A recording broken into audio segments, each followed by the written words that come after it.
Bismillahirrahmanirrahim. Alhamdulillahilladzi an'amana bi ni'matil iman wal Islam wa nusalli wa nusallimu ala khairil anam sayyidina Muhammadin wa ala alihi washabbihi ajmain. Amma ba'du. Asabiku semua, Baitul Maqdis atau Al-Haram Asy-Syarif, tanah suci yang mulia, kerap digunakan untuk merujuk kepada Masjid Al-Aqsa yang terletak di kota lama Yerusalem, Palestina. Ada dua pahlawan pembebas Baitul Maqdis yang tercatat dalam sejarah Islam. Ya. Kira-kira siapakah pahlawan berikutnya? Untuk diketahui, asabiku semua, kota tua Yerusalem adalah tempat yang disucikan umat Islam, Yahudi, dan Kristen. Karena di dalamnya terdapat banyak bait suci yang sama-sama diyakini ketiga agama. Yerusalem disebut juga Al-Quds, salah satu kota tertua di dunia. Sejak zaman dulu kota ini berulang kali direbut, ditaklukkan, dihancurkan, dan dibangun kembali oleh berbagai pihak. Bagi umat Muslim, kota tua Yerusalem adalah tempat yang sangat dimuliakan karena di sana terdapat Baitul Maqdis, ya, Masjid Al-Aqsa. Komplek Masjid Al-Aqsa memiliki luas 144.000 meter persegi dan pernah menjadi kiblat pertama sebelum dialihkan ke Masjidil Haram, Mekah. Di dalamnya terdapat Masjid Kubah Batu, Kubah Syakrah atau Dome of the Rock, ya, Masjid Al-Qibli atau Masjid Jami Al-Aqsa, ya, Musalla Al-Marwani, Kubah Silsilah, Kubah Mi'raj Nabi, Al-Mawazin, Museum Islam, dan situs lainnya. Selain kiblat pertama, Al-Aqsa pernah menjadi pijakan Nabi Muhammad SAW ketika naik ke langit saat peristiwa Isra Mi'raj. Beliau juga pernah mengimami salat bersama para nabi dan rasul ketika Isra Mi'raj. Azabiku semua, sedangkan menurut Yahudi, Al-Aqsa adalah tempat berdirinya bait suci pada masa lalu yang dibangun oleh Nabi Sulaiman atau Salomo, putra Nabi Daud pada tahun 957 sebelum Masehi. Di kawasan ini juga terdapat kotel atau dinding ratapan atau tembok barat, sisa dari dinding tempat berdirinya bait suci zaman dulu. Bagi umat Kristiani, di sekitar Al-Aqsa terdapat gereja Makam Kudus, sebuah tempat ziarah penting bagi penganut Kristen di seluruh dunia. Tempat itu dikaitkan dengan kisah kematian Yesus, penyalibannya, dan kebangkitannya. Masjid Al-Aqsa menjadi tempat yang disucikan ketiga agama, karena berkaitan juga dengan para nabi yang diutus kepada kaum Bani Israel. Kini, semua mata tertuju kepada Al-Aqsa, ya, dikarenakan agresi Israel kepada warga Palestina. Asabiku semua, ada dua pahlawan pembebas Baitul Maqdis yang tercatat dalam sejarah. Yang pertama yaitu Sayyidina Umar bin Khattab.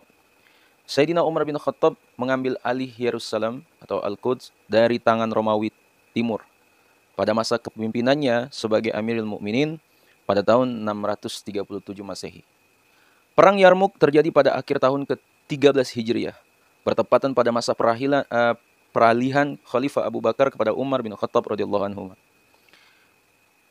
Inilah satu-satunya perang terbesar kaum muslimin melawan kerajaan Romawi Timur atau Bizantium. Usai perang, pasukan muslim mendapat kemudahan menaklukkan seluruh kota-kota di negeri Syam. Amr bin As di bawah komando Abu Ubaidah Al-Jarrah radhiyallahu an, ya, berhasil memblokade Al-Quds pada 17 Hijriah. Kemudian Umar datang ke Palestina untuk bertemu langsung dengan salah satu pembesar Romawi, yaitu Sophronius.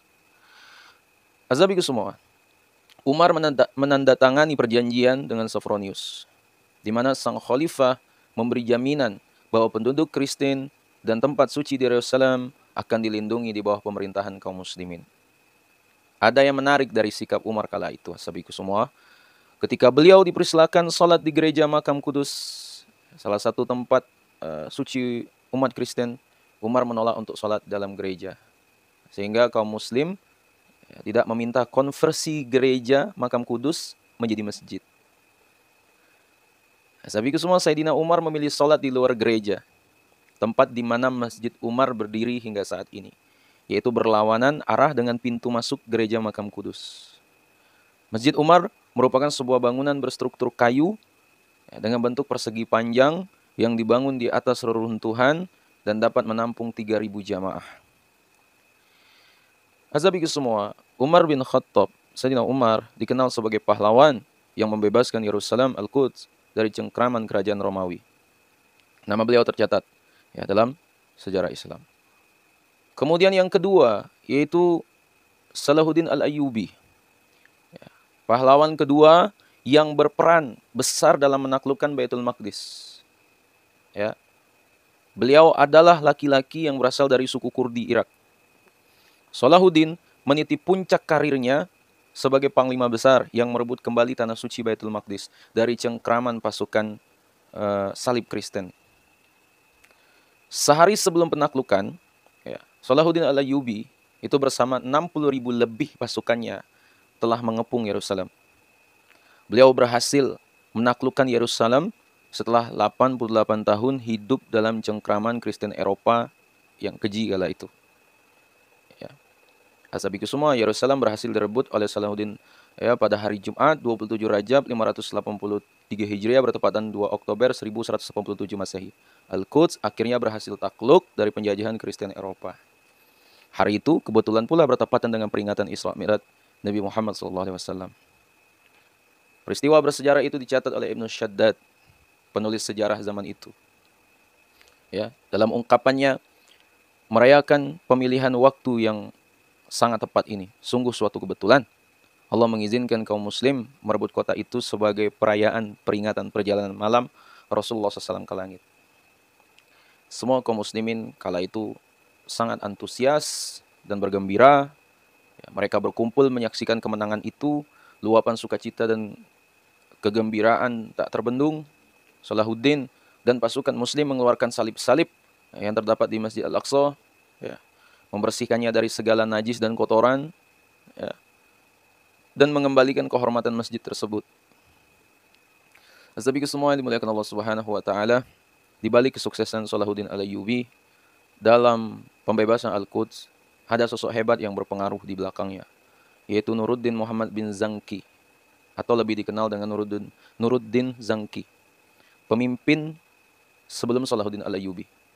Sosok Nuruddin Zanki ini dikenal sebagai pemimpin lurus dan tegas dalam penegakan keadilan. Ada yang menarik dari penaklukan Yerusalem dari pasukan Kristen Eropa. Itu Salahuddin benar-benar menjunjung tinggi spirit Islam yang damai. Beliau tidak melakukan pembantaian terhadap warga Kristen. Padahal beliau orang yang sangat berkuasa saat itu. Sebaliknya beliau melindungi umat Kristiani dengan keadilan. Ya. Umat Kristiani yang tinggal di Yerusalem kala itu berdecak kagum. Seorang penganut Kristen itu pernah bertanya kepada Salahuddin, kenapa Tuhan tidak membalaskan dendam terhadap musuh-musuh Anda? Salahuddin menjawab, ya, Islam bukanlah agama pendendam, bahkan sangat mencegah dari perkara di luar kemanusiaan. Islam menyuruh umatnya menepati janji, memaafkan kesalahan orang lain, yang meminta maaf dan melupakan kekejaman musuh ketika berkuasa, walaupun ketika musuh berkuasa. Hasabiku semua dimuliakan Allah Subhanahu wa taala. Terakhir, siapa pahlawan berikutnya? Begitulah sejarah panjang penaklukan Yerusalem dan pembebasan Masjid Al-Aqsa dilakukan oleh dua pahlawan hebat yang tercatat dalam tinta emas, yaitu Sayyidina Umar dan Salahuddin Al-Ayyubi, Sultan Salahuddin Al-Ayyubi, telah melakukan tugas mulianya.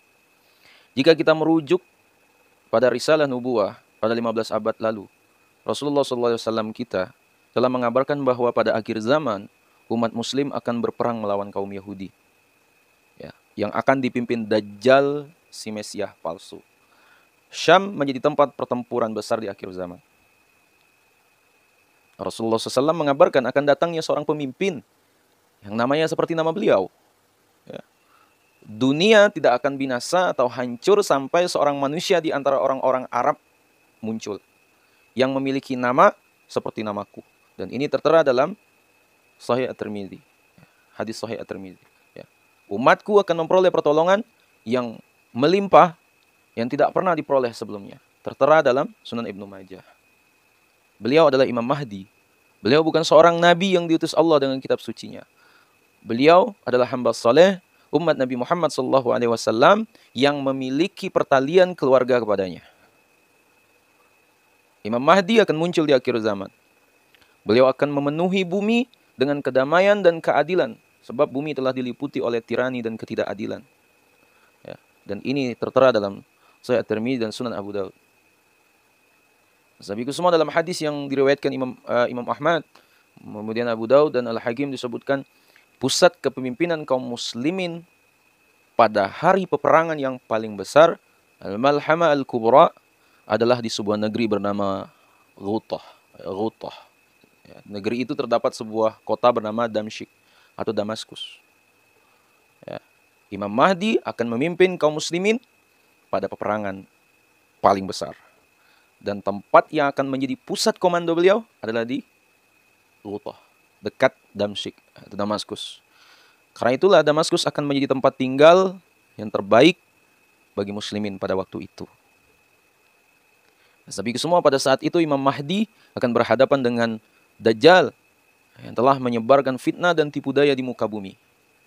Maka saat itulah Isa Al-Masih turun ke bumi untuk membunuh Dajjal, si Mesias palsu dan pengikutnya, tepatnya di gerbang Lot, Palestina. Kedatangan Isa Al-Masih untuk mengajak umat manusia agar mengikuti ajaran Nabi kita, ajaran Nabi Muhammad SAW, ajaran Rasulullah SAW. Isa Al-Masih dibantu Imam Mahdi berhasil membunuh Dajjal dan 70.000 pasukan Yahudi. Dalam hadis panjang dari Nawas bin Sam'an yang membicarakan turunnya Isa bin Maryam, Rasulullah SAW pernah mengatakan, ketika Allah mengutus Isa bin Maryam, ya, maka turunlah ia di Menara Putih di sebelah timur Damaskus, mengenakan 2 buah pakaian yang dicelup dengan waras dan za'faran. Kedua telapak tangannya diletakkannya di sayap 2 malaikat. Jika ia menundukkan kepala, maka menurunlah rambutnya. Dan jika diangkatnya, kelihatanlah landai seperti mutiara. Maka tidak ada seorang kafir pun yang mencium napasnya, kecuali pasti meninggal dunia. Padahal napasnya itu sejauh mata memandang. Lalu Isa mencari Dajjal hingga menjumpai di gerbang Lot. Lantas dibunuhnya Dajjal. Kemudian Isa datang kepada suatu kaum yang telah dilindungi oleh Allah dari Dajjal. Lalu Isa mengusap wajah mereka dan memberitahu mereka tentang derajat mereka di surga. Ini tertera dalam Sahih Muslim. Hasabiku semua, dimuliakan Allah Subhanahu wa taala. Demikianlah risalah nubuah menceritakan peristiwa akhir zaman. Ingat, apa yang terjadi hari ini adalah rentetan peristiwa menuju akhir zaman. Hasabiku semua, semoga Allah menjaga Baitul Maqdis dan menyelamatkan umat Islam. Amin, amin ya rabbal alamin. Hasabiku semua, mungkin itulah yang dapat saya sampaikan. Sekiranya video ini bermanfaat, jangan lupa share ke orang-orang kita cintai, dan juga jangan lupa share ke akun media sosial kalian yang lainnya. Wallahu alam. Assalamualaikum warahmatullahi wabarakatuh.